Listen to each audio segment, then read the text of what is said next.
If you want to use these videos for your life group, your small groups, then there'll be discussion questions to help you along at the end of the video. Thanks. And the award for most understated verse of all time goes to, read it.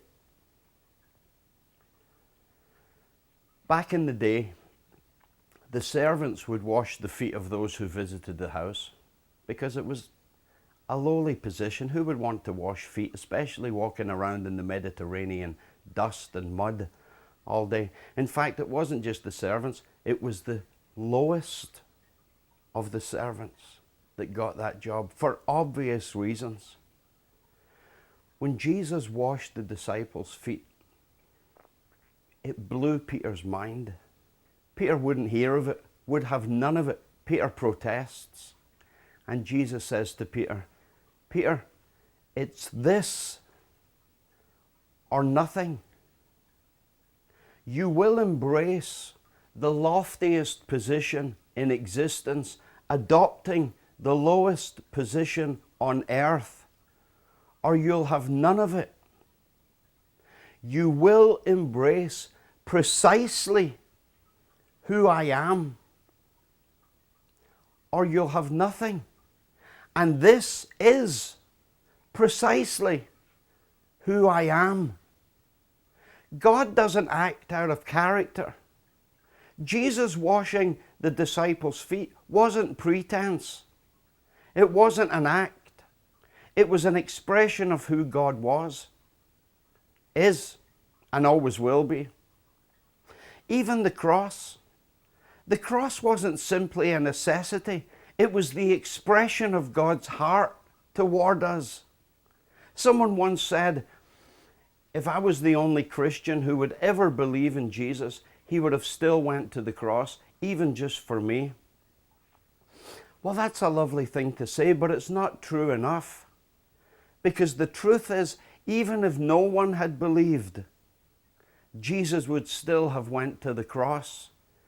Because it was him expressing who he was. A parent doesn't run into a burning building to save the child because they've calculated the odds. They do it because it's who they are. They do it because it's an expression of their love for the child, whether they can save the child or not. Jim McGuigan, in his preaching and in his writing, insists in bringing before us two passages that I have resisted for a long time because I can't get my head around them. And it's not that they're difficult to understand. On the contrary, they're easy to understand. I just can't believe it, or I won't allow myself to believe it. And it's not that they don't bear witness to something that Scripture doesn't testify to. Scripture testifies to it everywhere, but nowhere does it say it so explicitly as it does in these two passages. And I'm forced to conclude that either God was lying or that his ways are not our ways is the greatest understatement ever made. The way up in the kingdom is down. The exalted will be humbled, and the humbled will be exalted. If you want to find life, you must lose it. If you want to be the greatest, you have to be the least. We're talking about the only monarch in human history who wasn't found with servants at his feet. He was found at the feet of his servants.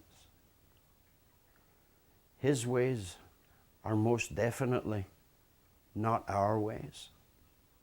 So when God speaks about us, we should pay attention because he speaks honestly. He doesn't whitewash it, and neither does he sugarcoat it. He speaks honestly. Robert Browning, the poet, who was probably no worse or no better than any of the rest of us, but he did have a keen sense about himself. And when he would be down on himself, everybody around him would be saying to him, "No, you're a good man, you're a good man." But he wouldn't buy it. He knew better. Browning said, "And then I met Jesus Christ, who had the courage to tell me the truth about myself. And he said, finally, I met a man I could trust. So when God speaks about us, it's important that we listen, because he speaks honestly. The first of these two scriptures that I was talking about, the first of them is in Numbers 24. God with Israel. They've left Egypt, which, as you know, was 2 minutes of euphoria, followed by 40 years of whining. God speaks over Israel. Well, no, God speaks over Israel. And he says, how beautiful are your tents, O Jacob, your dwelling places, O Israel. A statement only made more bewildering by its context. How beautiful are your tents. Anyone reading this with an understanding of it says, what? Or whatever Hebrew for what is. How beautiful are your tents. This bunch, the Wilderness Complaints Commission, the Red Sea Pedestrian Amnesia Committee, them. That's what he said. How? How can he say this? He can't. He's lying. Or God understands that a nation's value is not found in the summation of its faults. And when Jesus arrives on the scene, we find the same thing, same heart, same character, same types of words. He calls together 12 disciples, and we're immediately forced to conclude that God thinks the same way about this mini representation of Israel as he did of the grander Israel. Not a piece of them hanging the right way. But even there we're given a glimpse into the heart of God himself. Because on close examination of the apostolic group, I can only conclude, hey, I could have made that team. I am that stupid. I am that foolish. I am that selfish. I am that self-centered. I am that broken. I am that helpless. I could have made that team. And 5 minutes after saying, who are you again? And 10 minutes before they'll all scatter and leave him in the hands of Rome, he says to them, you are those who have stood by me in all my trials. What? The one-upmanship brigade? Them? How can he say this? He can't. He's lying. Or God understands that the value of a man is not calculated upon the summation of his faults. This is quite a challenge. Quite a challenge to those who would have us understand that God is some kind of brooding, sour-faced old judge, desperate for us to step a foot out of line so that he can finish us off. Quite a challenge indeed. The last time Jacob heard about Esau, Esau was wanting to kill him because he'd conned him out of his birthright and his blessing. Jacob scarpers, and it's 20 odd years later that Jacob has to come home. But if he has to come home, he has to face Esau, his brother. Jacob gets all his sheep, gifts, you understand. He's going to try and bribe his brother into letting him live, and pushes them on ahead so that the gifts hit Esau before he does. He's coming to Esau expecting judgment, expecting condemnation, expecting death.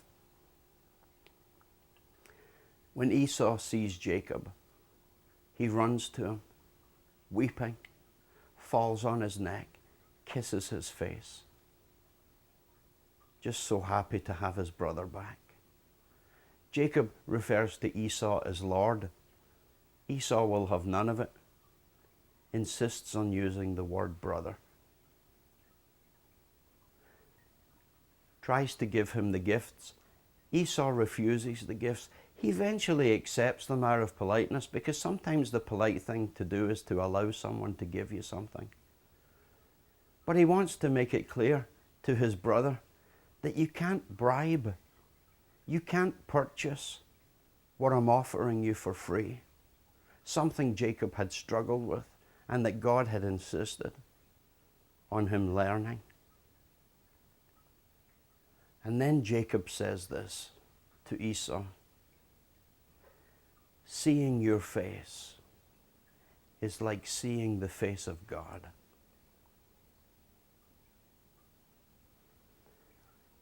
In coming to expect condemnation, to expect death, but instead finding mercy, he says to Esau,